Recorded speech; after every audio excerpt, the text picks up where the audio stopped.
s'entraînent comme un serveur multijoueur avec divers types de...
Oui.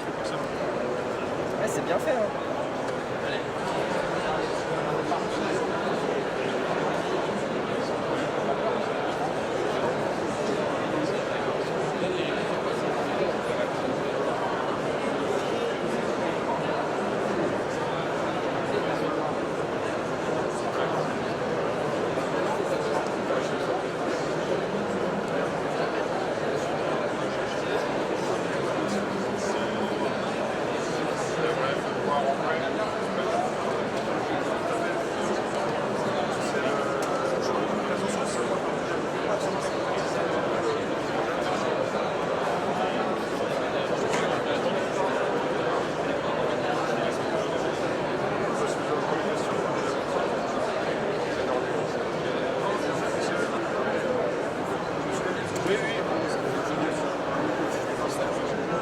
La base, le produit sur étagère La simulation La simulation. j'ai fait une collègue de bureau aussi qui est arrivé il y a 3 ans, on a marché le champ.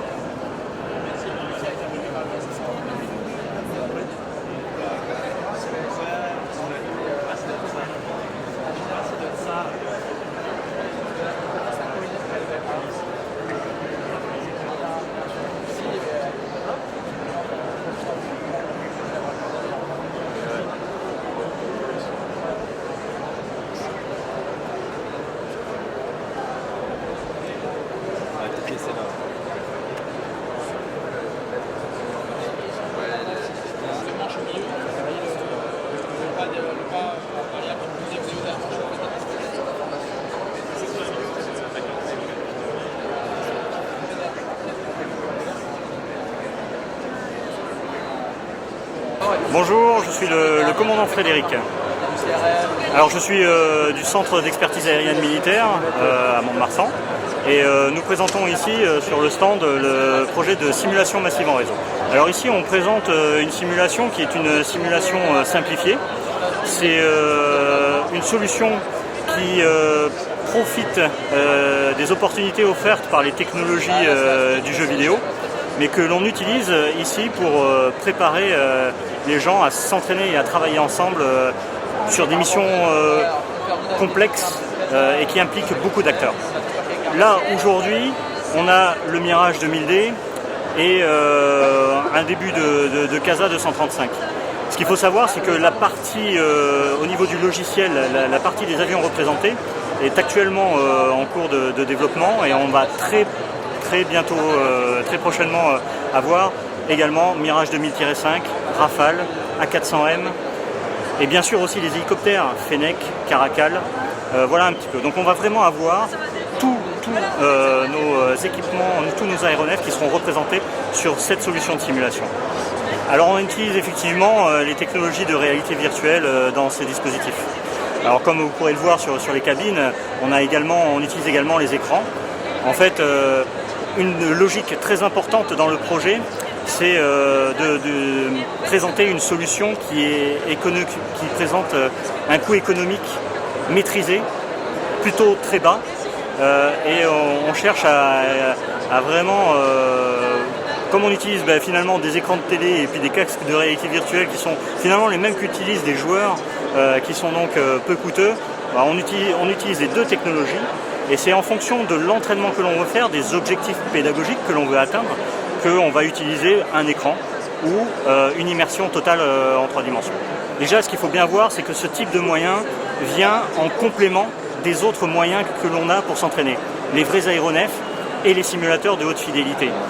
En fait, pour l'entraîner, en fonction de là où il en est dans son parcours, de ce qu'il est en train de faire, mais on va le faire aller ou dans son vrai avion, ou sur un simulateur de haute fidélité, ou sur ce type de solution de simulation. Donc ces moyens, l'ensemble sont complémentaires.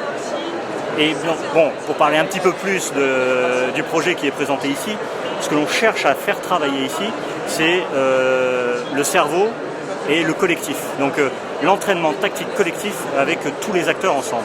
Sur ces technologies de simulation, aujourd'hui, on a effectivement aussi des effets météo qui sont très réalistes et qui sont implémentés dans ces solutions de simulation. Donc effectivement, on peut injecter ce type de situation dans ces simulations. Là également, toutefois, il n'y a pas d'image non plus trop simpliste. On bascule pas sur les simulateurs parce qu'il faut mauvais temps. Bon, déjà parce que on apprend aussi à mettre en œuvre nos moyens, y compris quand il y a du mauvais temps. L'armée de l'air française est une armée puissante, audacieuse et agile, et donc on sait aussi travailler lorsqu'il y a du mauvais temps. Mais en tout cas, il y a effectivement, malgré tout, des choses que l'on ne peut pas faire dans toutes les conditions de temps.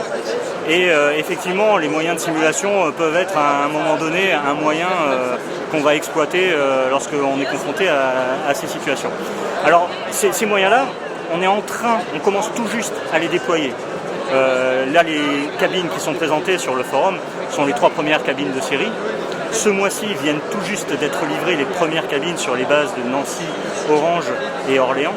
Donc ce que je veux dire par là, c'est que on est en train de mettre en place aussi également l'organisation et les usages de ces moyens nouveaux. La façon de s'entraîner est quelque chose qui évolue très progressivement.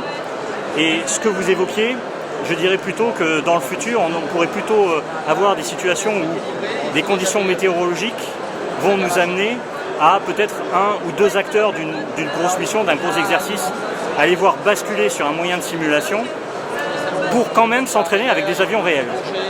Nous avons des travaux, c'est si je puis dire en point de mire pour nous à l'horizon, dans le futur, pour connecter aussi ces moyens de simulation aux vrais avions et réaliser des entraînements qui nous permettent de combiner et d'exploiter de la manière la plus optimum l'ensemble de notre écosystème de moyens pour s'entraîner et se préparer.